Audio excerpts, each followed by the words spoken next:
1, 2, 3, 4.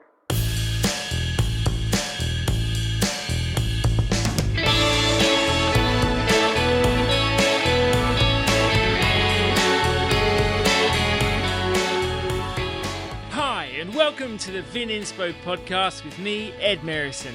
This is where wine is a travel experience. Join us as we pick up bits and pieces, make new friends, and create memories that make our future interactions with wine, people, and places all the more meaningful and fun.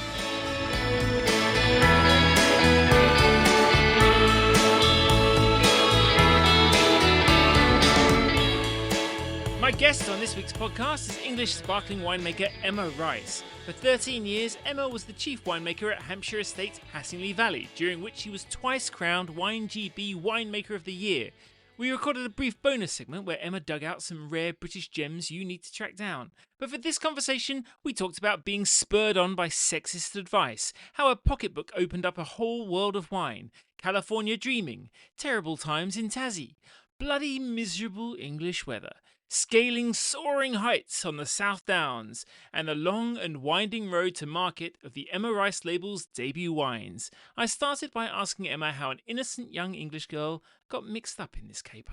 So I grew up in the South Downs, in the south of England, in West Sussex, in an idyllic rural location. We had a huge amount of freedom as children running around in the countryside. But when I got to be a teenager, things changed a bit, and I started to rebel and essentially wasted my later years in high school and failed all my exams and got rejected by every university I applied to. So I had to rethink rather rapidly what I was going to do with my life. Up to about 16, I'd managed to sort of coast through without doing much work. But when it got serious at sort of 17, 18, I realised that actually, maybe I should have done a bit of revision or a bit of work. And so I ended up doing a catering management course, which also led to me working in a restaurant and starting to take my WSET certificates. So at that point, I was already on that way to getting interested in wine, but as part of a catering and hotel management diploma.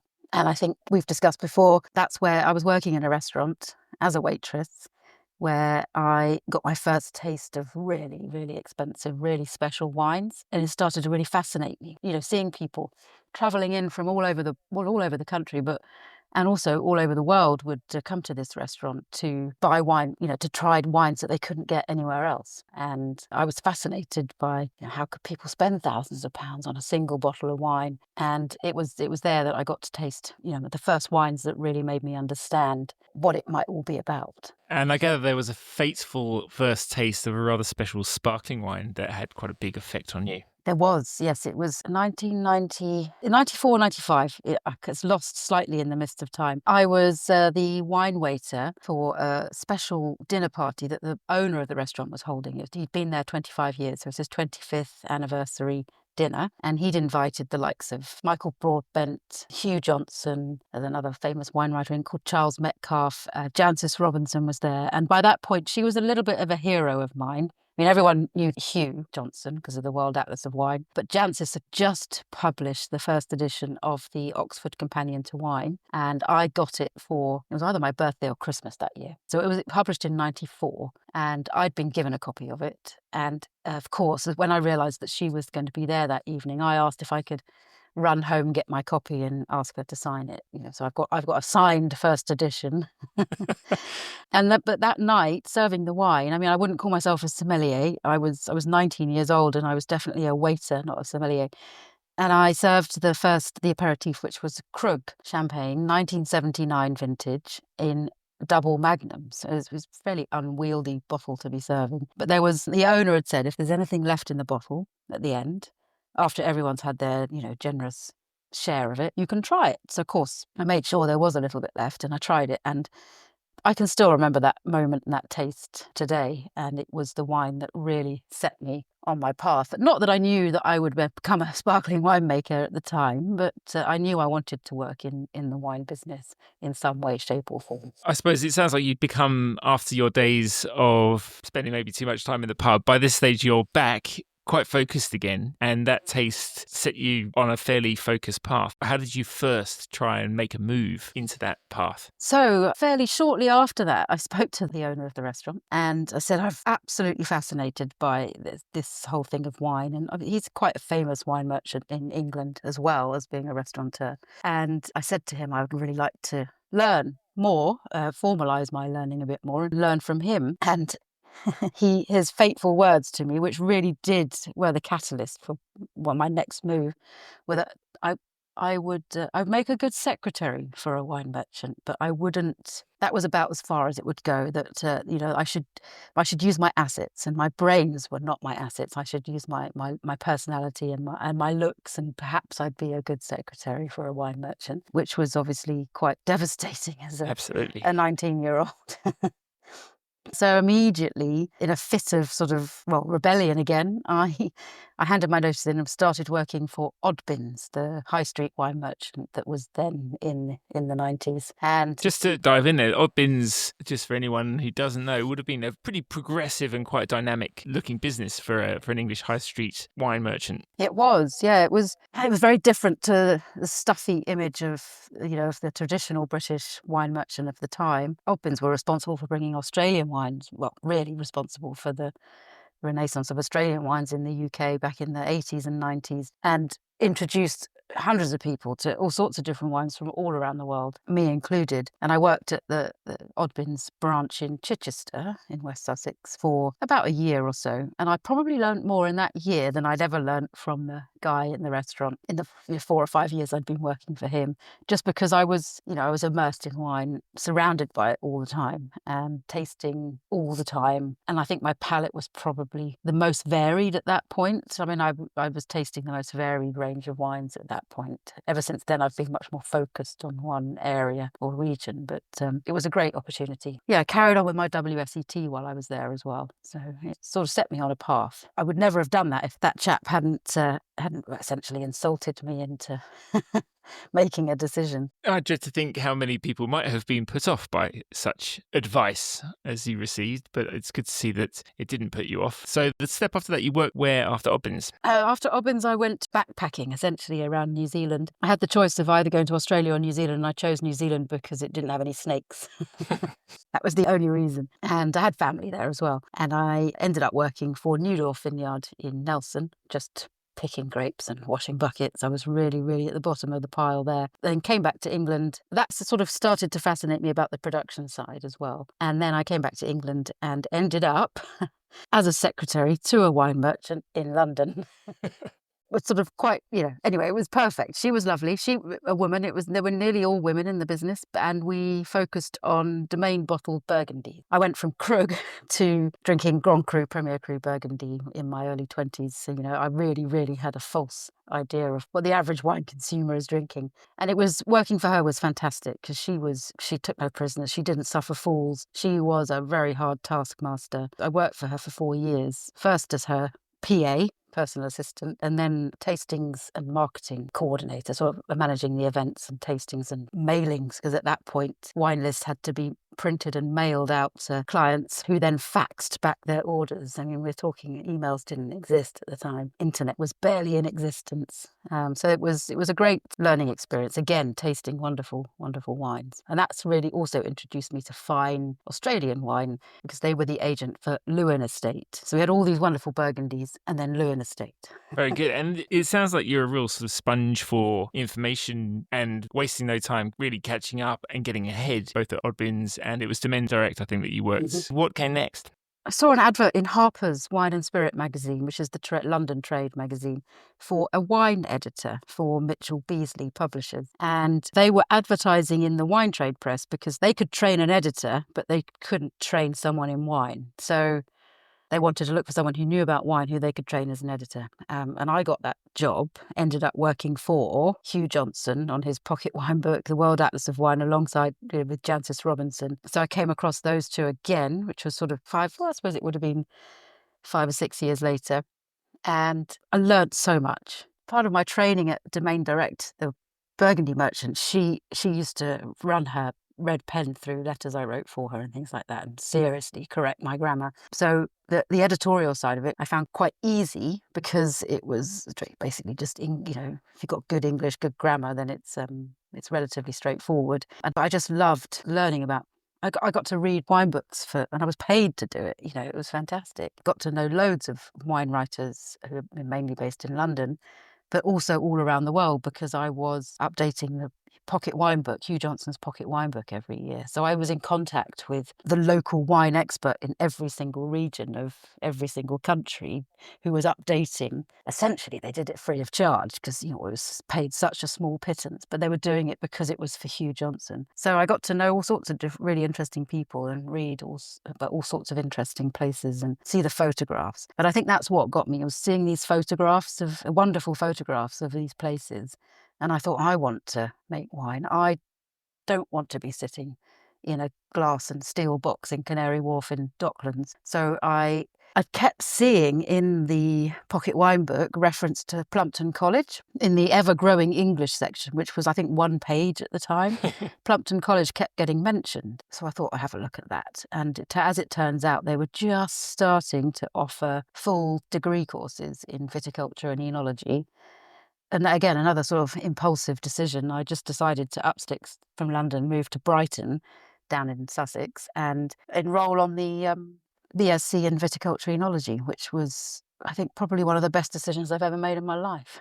I'll say. Again, it didn't really put much thought into it. Yeah, right. And how many people were enrolled that year? So in total, we started out with about 30, and then that whittled down to the last year. There were 6 of us. Because you could do it in stages. So there were lots of. I was one of the youngest people at about 29. The average age was at least 40, 50, and a lot of retired people were doing it. So you could drop out at any stage. You could do as much or as little as you wanted. And there were 6 of us that pushed right through to the end to do the full degree. So first graduates in England in that subject. Yeah, and at that stage, was there much of an expectation of what might come next for you, or was it just feeling your way through a possibility that's sort of growing around you, but you just don't know quite where it's going? The latter, yes. I love doing this. I want to do this. Not quite sure what's going to come of it. So yes, it was just literally just suck it and see, if you like. Really enjoyed the whole process of learning. Made lifelong friends whilst doing it, who I'm still, in touch with all the time now. Most of them are still in England, but lots of them are situated all around the world, which is great when you want to go on holiday or visit people. And then I just didn't know what was going to happen. After I graduated, I went to do a 3-month internship in Napa in California, and I was going as a lab assistant, so working in the laboratory of this custom crush contract winery in Napa. And I got there, and the day I arrived, they took me into the lab and said, well, the enologist who was supposed to be running the laboratory, he left last week, which was, that's unheard of. To leave a week before harvest starts in a winery is really not acceptable. And so they didn't know what to do. There's no way we're going to find someone else to take his place. So instead of being the assistant, you are now the enologist, and here's all the machines, here's all the kit, off you go. And again, I wasn't scared by the prospect because I had no idea what I was getting into. So I just took every day as it came. Things were thrown at me and I dealt with them as and when they came in. And if I couldn't, I asked for help or looked it up in a book, and absolutely loved the whole thing. I used to relish going to work, and I was like, what am I going to do? What am I going to do next? In theory, I was supposed to come back to England and start working for Nightimber, which is the biggest producer in England, as assistant winemaker with my friend Dermot, who was running Nightimber at the time. But then, for various reasons, one, the winery in California asked me if I would like to stay on. Then we looked into, could I extend my visa? And the answer was yes to both those questions. And then also, I heard from friends back in England that Nightimber had been bought by a new owner, and it was all changed and it was very different and not quite the place that it had been when I left England. So that was the final decision maker, and I decided to stay, got my visa extended for up to 2 years, and then popped home and sold the flat back here in Brighton, and then moved back and spent 2 years in Napa, which was fantastic. I learnt so much again because it was a contract winery, so we had lots of different winemakers coming in, lots of different wines, really great team. I was the first woman to have ever worked on the winery floor in that winery, but it was it was fantastic. I wouldn't have known that. Everyone was, it was just brilliant. I was so supportive, really lovely atmosphere, really, really well run. The guy who ran it, a guy called Todd, just an exceptional organizer. And I think I'd realized that organization, logistics, cleanliness, that kind of thing is essentially about 95% of winemaking. If you get that right, then you've got that 5% is, the art and the flowery bit, the tasting and the blending. But if you haven't got that core stability in the winery and the core sort of systems going in the winery, particularly at scale, 1,000 tons thereabouts, you haven't got a hope in hell of getting the other bit right. So you can be as chaotic and disorganized as you like up to a certain size, but once you get beyond a certain number of bottles or tons, you've got to be organized, otherwise it just all falls apart.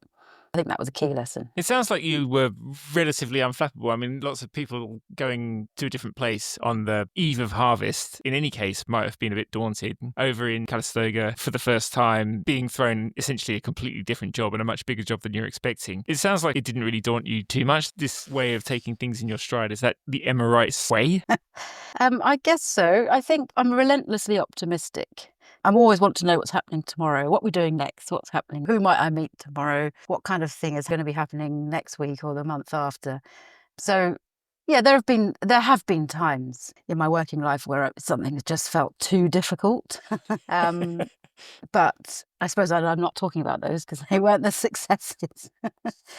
But yes, it was, I guess, as long as I'm enjoying what I'm doing, I think if it's challenging, it's even better. If it's miserable and challenging, then I'm the first one out the door.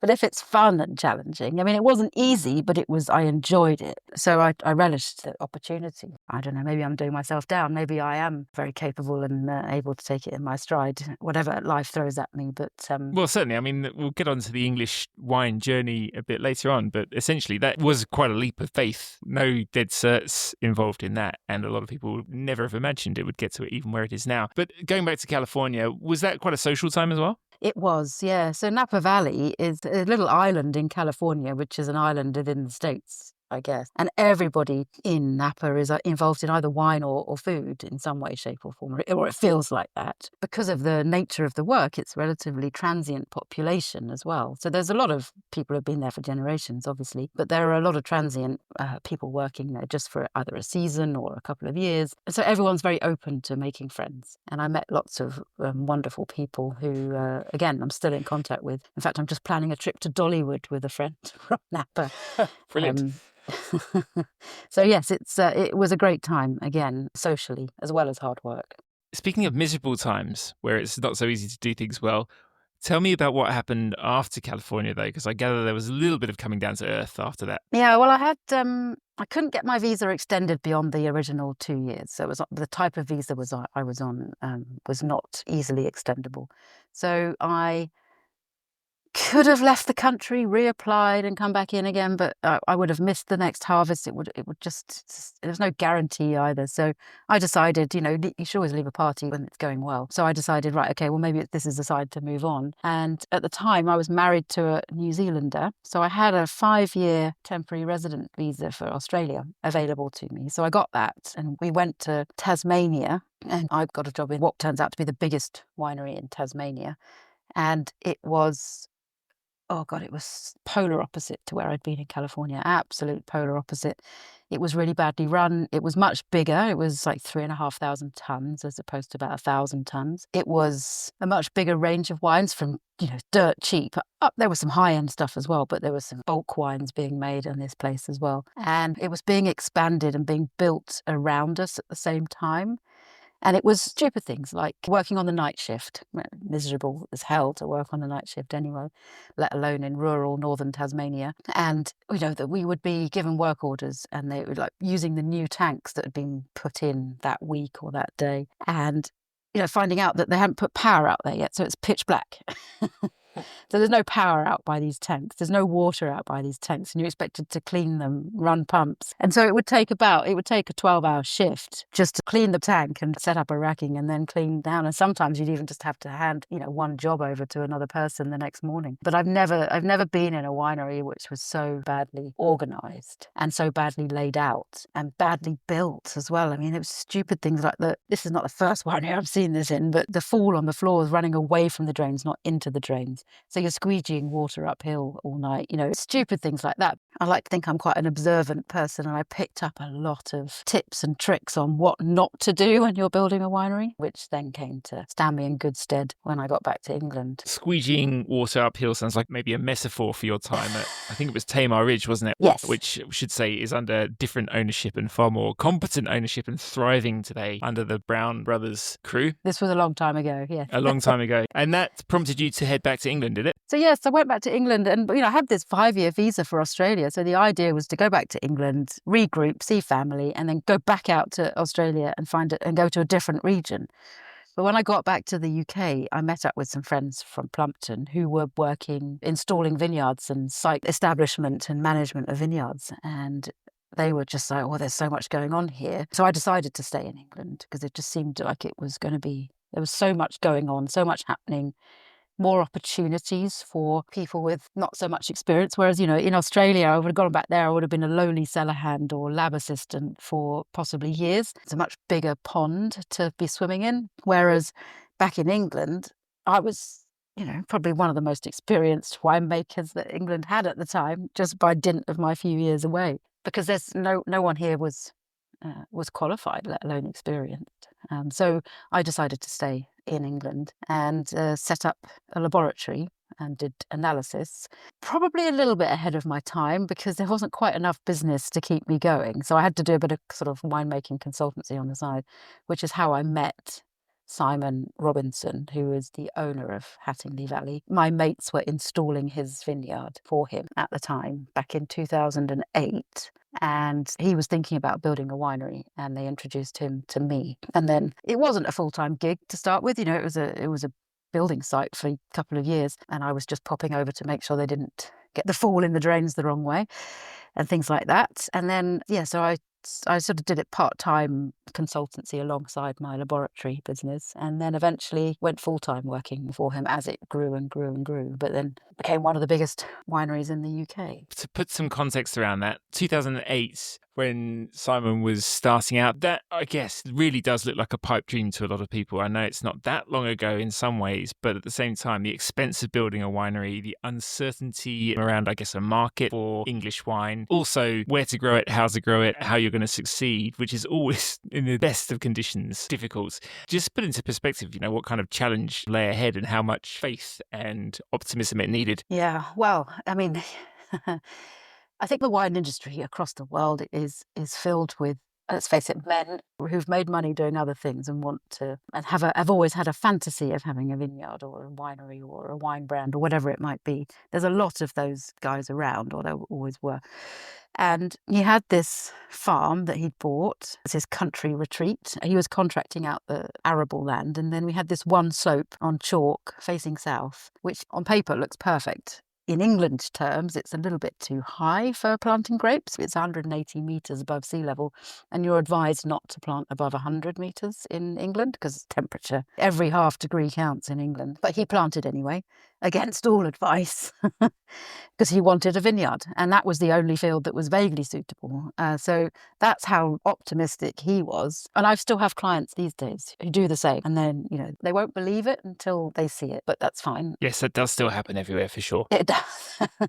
But then he also had this site that was an old farmyard, old chicken sheds, actually. It was an old poultry farm, so lots of long sheds. And he took me to that site and said, this is where I'm thinking of having my winery. I thought I could convert these sheds into a winery. And I was like, well, you could, but I'm not going to help you do that because, they were dilapidated, falling down, too low. They were not suitable for a winery. Anyway, so that led him to then decide to knock the whole place down and rebuild it as a purpose-built winery, which I got to work with him on. I mean, there's not many winemakers that get to build a winery from scratch, build a brand from scratch, a vineyard from scratch. So it was an opportunity that I don't think I really fully acknowledged at the time what an opportunity it was. It just sort of happened. Again, it's one of those things. I don't ever seem to actually actively do these things. They seem to sort of happen. I react to them. It was a huge undertaking, and it was millions of pounds of his money, not just on the planting, on the vineyard, and then the machinery, the equipment,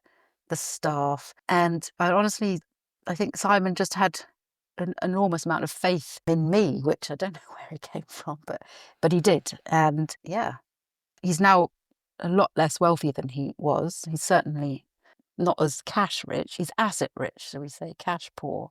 But I saw him the other day, I had a quick chat with him, and he absolutely loves the business. Despite the fact that he's spent all his cash, he hasn't got any money left. All his pensions have gone. He's sold houses, he's sold properties, bought more presses, more tanks, keeps ploughing money into it. But, it's starting to turn a corner 15, 16 years later. And he loves it. Yeah, and it was your home for around 11-ish years? Yeah, I was involved from end of 2008, 09, while it was building. And I was fully involved all the way through to 22 when I decided to leave. So what's that?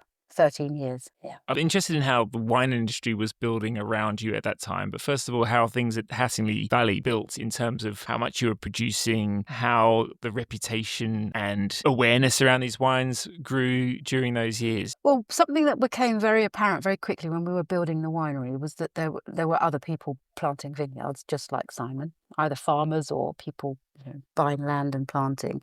But no one was building wineries. So I persuaded Simon to make the winery much, much bigger than the vineyard required, partly selfishly because I also could see that vineyard at that altitude, in that particular location wasn't going to provide me with a full-time job. So it's rather selfishly I persuaded him to expand his plans for building the winery, which were justified because some of my other clients who I was working with were asking me, can I make their wine? And I was like, well, I haven't got a winery to make it in. And so I was telling Simon we could offer contract winemaking to these clients, and that will pay for some of the costs of building it and running it. That's how Hattingley grew as fast as it did. I mean, we started with 30 tonnes in 2010, our first vintage. Some of it was ours, some of it was clients. So in fact, most of it was clients at that point. And then in 2011, it was 55 tonnes.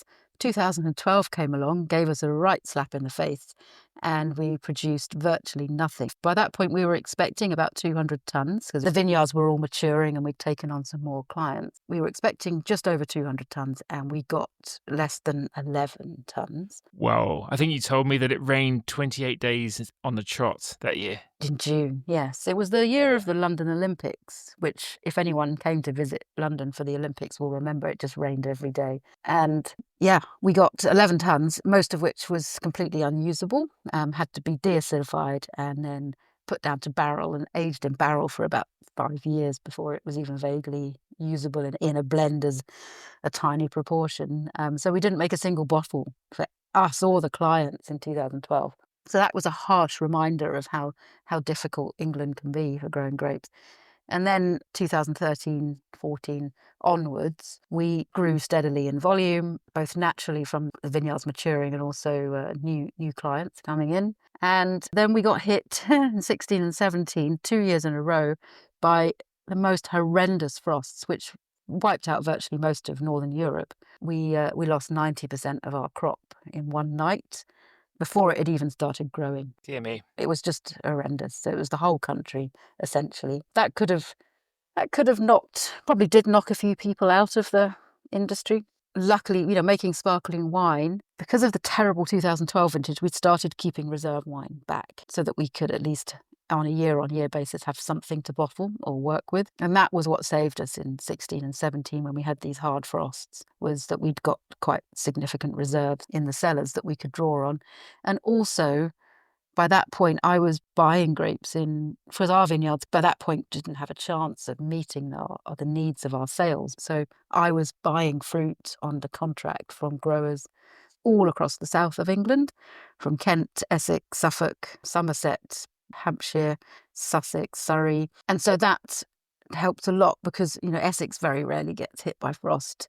If Hampshire gets hit hard, Kent might not be hit quite so hard. Those decisions, those early decisions that we made in the business saved it in those really tough years and allowed us to keep growing and survive as well.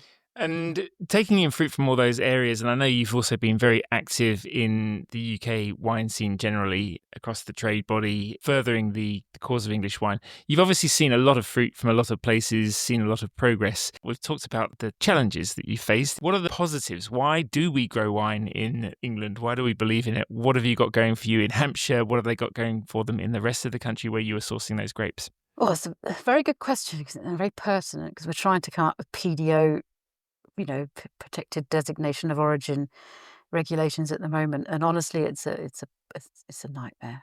But that aside, from a purely practical winemaking point of view, having that range of grapes, that range of parcels with different climate, they're not. It's all within England. It rains everywhere in England at some point, and we're never that warm and we're never that cold anywhere. But when you're growing grapes, you really, really see those marginal differences between Essex, which is northeast of London, Kent, known as the Garden of England, and it's like, oh, now I understand why it's known as the Garden of England. Sussex on the South Downs, and then going through into Hampshire, which is also in the South Downs and has a huge amount of the chalk in the South Downs, but it's that much further west, that much higher, that it's hit harder by the weather, because the prevailing weather in England comes in from the southwest, and as he moves across the country, it loses its force or loses its sting, if you like. So Essex has the most clement weather, and the western counties are the ones which suffer the most from the rain. And as you go inland a bit, colder temperatures. So I suppose the South Downs, which is Hampshire, Sussex and Kent, they're more like the Côte de Blanc in Champagne.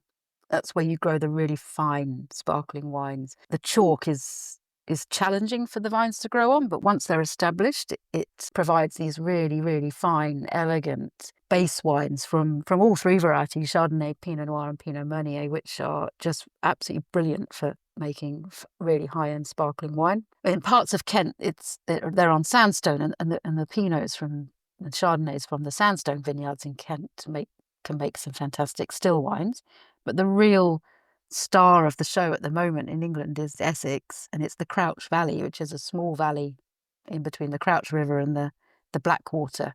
It's not far from Chelmsford, so it's in southern Essex. And the last time I went up there, I got out of the truck and I walked around with one of the vineyard managers, and it felt like I was back in Napa. There's vines as far as the eye could see, gentle rolling hills.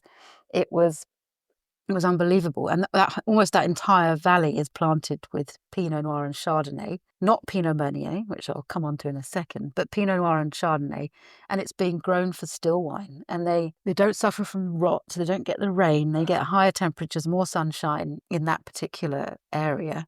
So they don't have to spray for botrytis from mid-August onwards. They can leave the grapes to hang until they reach 13.5% natural alcohol, and they get properly ripe, which is what you need for making fine still wine. And the prices for those grapes are just going through the roof. It's insane. That's the area where if you're looking for still wine from England, is where is really interesting. But you try and make sparkling wine out of them, and it just doesn't really work. I mean, you can. In the years where like 23, 24, where we had very, very low sugars, you probably did make sparkling from some of that fruit, but it hasn't got a patch on. The same varieties grown on the chalk of the South Downs down in the southeast. It doesn't compare. So we are starting to see regional differences come through, definitely, from northeast of London to the south. But still, I think it needs to be done more on geological grounds rather than just purely geographical, administrative, political boundaries, which is what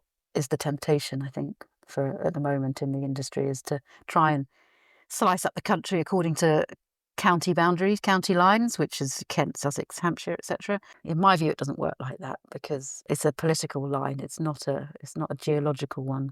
And the South Downs, for example, runs right the way across 3 counties. That should be the PDO, not the county itself, in my opinion. Well, I'm sure you've got your work cut out with the bureaucracy of that, but of course there are hugely important precedents on your side when it comes, especially with sparkling wine or any fine wine, in terms of marking out the boundaries according to those geological, etc. attributes. So I look forward to hearing how that goes. With the English quality sparkling wine movement, there are people back in the day, I know, I suppose partly maybe because I'm a thin-skinned Englishman, that poo-pooed the idea that any good wine would ever come out of England. Obviously, that's been proven wrong. No matter how hard it may be, it's definitely wrong. I assume that you really love flying the flag for English wine. How have you seen those perceptions change among the people you speak to? It's changed a lot. I mean, I went to the States quite a few times representing Hattingley in English wine, I suppose. And it was 1 year before COVID, 2 years before COVID, and then 1 year just after. So there was a bit of a gap in the middle. But going back to the same shows, same places, people came looking for us. By the third time I was there, people were looking for us. We've heard there's some fantastic English sparkling wine. And yeah, it's already mainly interested and engaged wine consumers overseas that generally know about English sparkling wine. And even in England itself, you can go into pubs and restaurants in England and they won't have a single English wine on the list. It's becoming more common, but unfortunately, there is a perception that the wines are expensive, and they have to be, because of very challenging growing conditions. Everything costs a lot of money to grow and to make. You do come across people still who have no idea that we make wine in this country, and they're English, and they live just down the road from where all the vineyards are. And in Europe, Northern Europe, Scandinavia is by far the biggest export market for English sparkling wine. They just can't seem to get enough of it. And places like Germany, Norway, Denmark, Sweden, Finland, they're just hoovering up stock at the moment. In fact, I'm just about in the process of sending out some of my wine to a Norwegian importer. So it's definitely changing, but there's still a long way to go. And part of it is that we don't have a lot of stocks, even with the growth in the industry. As an industry, we still don't have a lot of stock to be selling abroad or to the big national retailers either. Those people who don't know about English sparkling wine, what are they missing out on? Well, it's how champagne used to taste 30 years ago. They can't make wine like we do in Champagne anymore. It's too warm. Their harvest dates are coming forward. Yeah, they don't have the acidity. They have to pick too early to maintain what acidity they do have.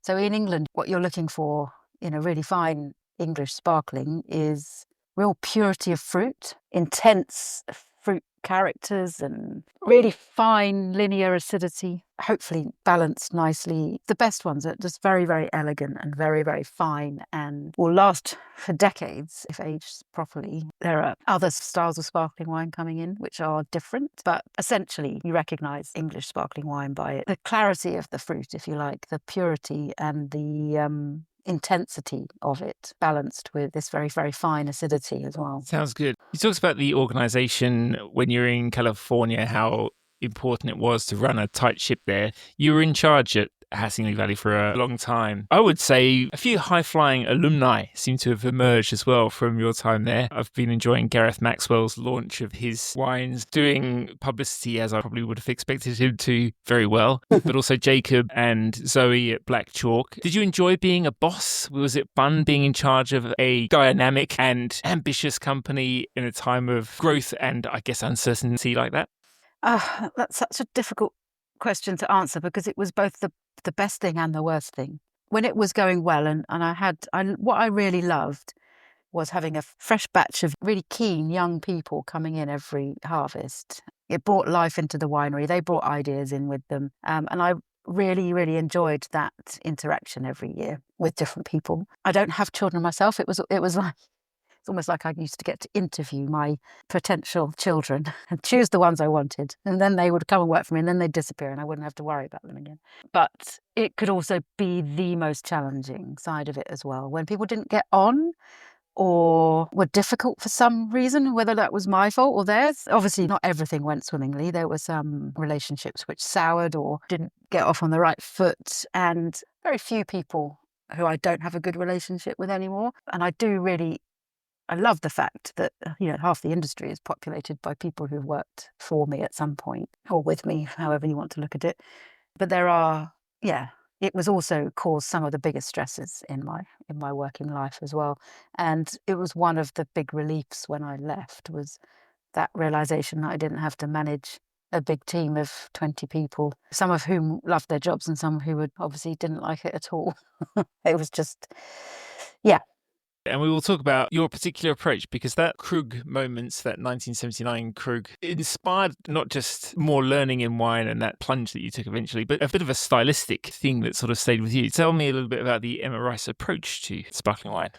Well, I like to use a fairly oxidative approach to primary processing. So that means open vat presses, or like a coquard type press, basket type press, and whole bunch pressing and fractioning the juice, and then using oak barrels, but not necessarily new oak barrels, old oak barrels, or ones that have been at least on their third fill, preferably Burgundian, former Burgundians that have had some, nice Chardonnay in, and fermenting a significant proportion of the juice in barrel and aging it on gross lees in barrel for the 8 months before bottling commences. Okay, if I could just stop you there, I'm going to ask you, so the oxidative handling in that first processing, why is that? In my view, and well, this is backed up, this is this is not just my view, but my approach is to allow for oxygen to come into contact with the juice at press. So you don't put SO2 in, you don't use gas or CO2 or dry ice or anything like that.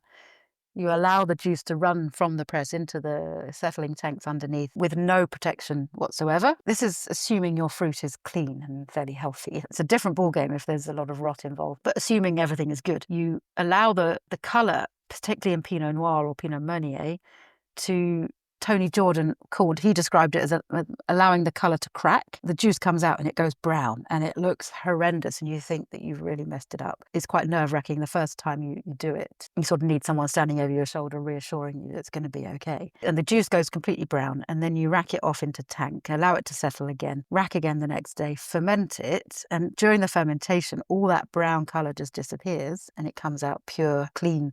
And the Pinots, which, potentially you can extract a bit of colour from, which you don't want necessarily. That colour is then stripped out and you end up with these crystal clear white base wines to be using. And in my opinion, and on your tasting, is that those wines are far more open and more approachable at a slightly earlier age. They're not as austere. You're not changing the acidity by doing that, but you're making the wines appear softer. The mouthfeel is much softer, much more approachable, much more drinkable at an earlier stage.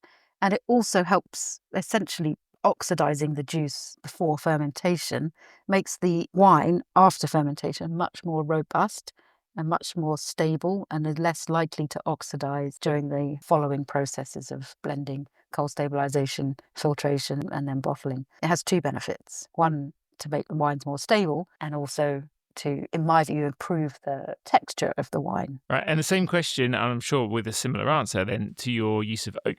Well, yes, again, I think I would put a lot of the tie, so the second pressings, so I would fraction the cuvee off, which is the best bit of the press, into tank, and then I would separate the tie and put that into a separate tank, settle it, and then put that down to barrel for fermentation. That tie section, that second pressing section, has a much higher phenolic content because you're starting to press the grapes a bit harder. And this is very unscientific, but my thought process in my brain, the way it works, is that the phenolics attach themselves to the phenolics of the oak and then become heavier and drop out. Whether that happens or not in reality is I have no idea, but that's the effect it seems to have on the juice when it's fermenting, is that if you ferment the heavy extracted tie in oak, you end up with much more delicate wines which then become eminently usable back in the blends, but you have to separate them out first to treat them differently, and then you can use them back in the blends depending on what style you're looking for. And also obviously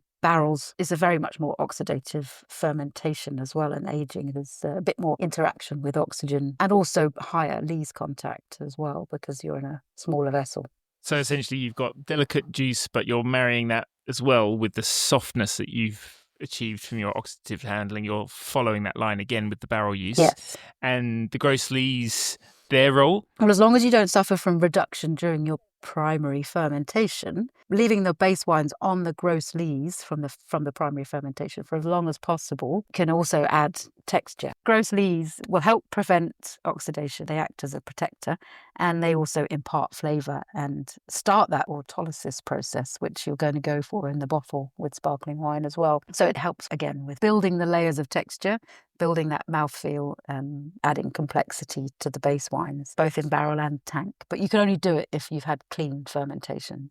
And another part of the puzzle, I think, for you, you mentioned Meunier briefly earlier, but that's a grape that not everyone has always championed, but you've always been a big fan of that, I believe, in England especially. Definitely. And I think the Champenoise would probably be more of a fan of it if only they planted it on some of their better sites. It's always considered the poor cousin and planted on the poorer clay-heavy sites of the Marne Valley and Champagne. There are exceptions, obviously. But in England, for example, Simon, with his lovely chalk slopes of the South Downs, only had one field and he wanted a bit of everything planted. So he planted all three varieties, as did every other farmer on the South Downs in the same fields. And as it turns out, Pinot Meunier, grown on chalk, which is where the Chardonnay would normally be grown in Champagne, is absolutely exceptional, especially when it's then fermented in barrels. It produces some of the finest wines that we ever had in the winery. And our Hattingley, our Prestige Cuvée, which was 100% barrel fermented, always, under my watch anyway, always had a significant proportion of Pinot Meunier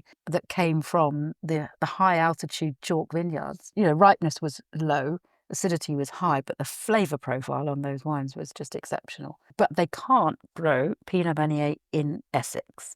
So that's where Essex can't compete with what's going on down in the southeast. They just cannot grow Pinot Meunier. And I've known growers who planted it and then ended up ripping it up because they can't sell it or use it for love nor money. There you go, Essex, you can't have everything. And going back to you then, where we are now, the Winemakers Reserve has been making waves, your own project. Tell us a little bit about that. This is another happy accident. Circumstances, again, presented themselves. And I'm now merely just taking advantage of them. So back in 2009, Hattingley was underway being built, but it wasn't yet a running winery. And I thought I'll start making wine under my own name. So I bought some grapes from a vineyard in Hampshire and some very, very fine Chardonnay. And I took them to a winery in Sussex where I had the wine made, sparkling wine. It was bottled that following year. It was laid down with a view to me building on this over the years and potentially releasing my own wine brand. But circumstances intervened, and two things. One, I got so busy running Hattingley that it sort of went by the wayside. And also, secondly, I had to sign a contract with Hattingley at some point where I wasn't allowed to start my own brand because of the potential conflict of interest. Mistakes had been made by other businesses in the industry where there had been these conflicts that occurred. And I thought that was fair enough, to be honest. So I left that wine, decided not to pursue the project, and the wine remained in the cellars. But just before I did that, I had thought about starting to sell the wine. So I'd asked the winery where it was being stored if they would start riddling it, turning it upside down. So they riddled half of it. So that was then upside down, and the other half was still lying down on its side. Then I had to just put everything on pause, on hold. But obviously half of it was upside down and half of it was lying down.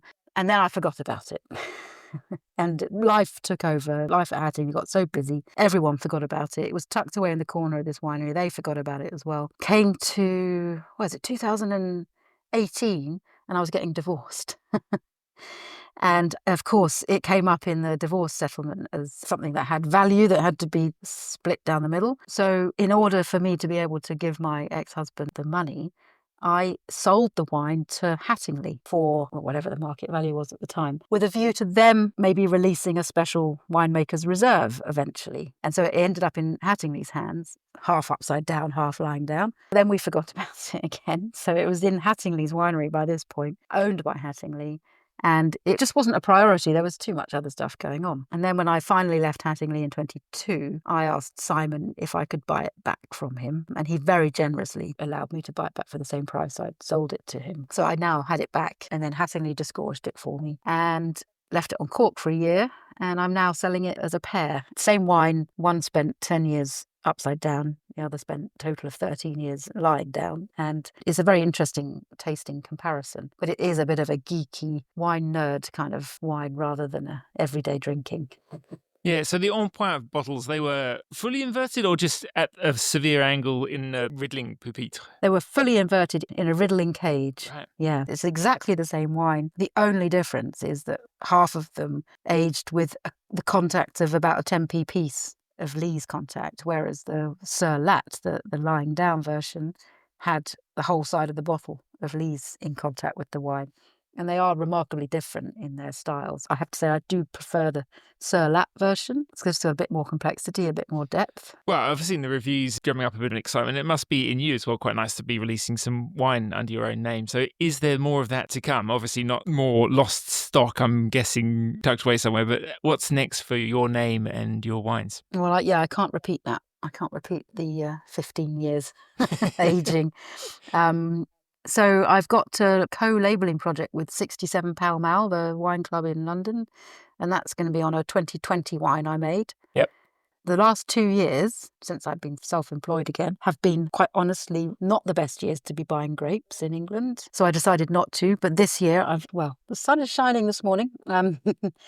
We're ever hopeful, ever optimistic that this year will be the year to buy some grapes and start making some more wine again. But only on a tiny scale, because as I've discovered, I'm not a salesperson, I'm a winemaker, and sales is really hard. I like making it, and I don't want to make more than I can easily sell, if you like. And so part of the work now is, as you have been doing for a long time with all your experience, back in 2008, you were one of the most experienced people in the room now, even more so. You're doing some consulting and still finding that energy for other people going ahead with their projects? Yes, and I actually really enjoy it. It's all the fun without any of the responsibility. So I waltz in, give instructions, taste the wine, espouse my view, and then I leave. And it's great. I really enjoy it. And I'm actually working with a really great bunch, lots of fairly young winemakers who are either second generation, their fathers or mothers started the winery or vineyard business and they're taking over and they want a bit of independent advice, or it's young people working in big wineries. They just want a bit of reassurance or someone to bounce off. And I really, really enjoy it because I feel like I'm helping them. I get paid for it. I enjoy it. And, I get to see everything that's going on in the industry. I'm all over the place. And they get the benefit of learning from all the mistakes I've made over the years. And God, I have made some mistakes, but learned from them. Well, that's it for this week's podcast. If you enjoyed this conversation, please like it, subscribe, share it everywhere. You can also subscribe to my Substack. That's edmerison.substack.com. Comments are so welcome. Please let me know what you'd like to hear more of. In the meantime, huge thanks to my friends Lucas James for the music and Neil Williams for the artwork, and of course to my guest, Emma Rice. Till next time, live wine to the fullest. Cheers.